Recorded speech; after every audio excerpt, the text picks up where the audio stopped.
High, শুভ দুপুর সকলকে। আজকে ছিল সোমবার, গতকাল রোববার গেছে। তো যাই হোক, যে সোমবারটা নিরামিষ খাই, তো তার জন্য আজকে সব নিরামিষ রান্না করেছি। লাস্টে ডালটা ফোড়ন দিলেই হয়ে যাবে। তো এই যে দেখো আজকে কী রান্না করেছি সেটা তোমাদের দেখাই। পেঁপে ভাতে করেছি, এটা হচ্ছে উচ্ছে ভাজা, এদিকে আছে মাশরুম ভাজা, মাশরুমের সঙ্গে আলু দিয়েছি, আর এখানে করেছি লাউ শাকের চচ্চড়ি, আর আছে ফুলকপি পনির আলুর তরকারি। আর নিরামিষ দিনে যেটা না হলে চলে না, ঠিক ভাতগুলো উঠবে না, তার জন্য আছে মাছের টক। মাছের না, সরি, নিরামিষ টক আছে।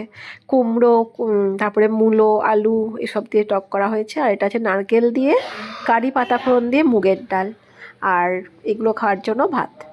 তো যাই হোক, রান্না কমপ্লিট হয়ে গেছে। এখন আমি সামনে যাব, আর তারপরে পুজো আছে। তো ছেলেকে খাবার দিলাম, ছেলে খেয়ে নিচ্ছে আগে আগে।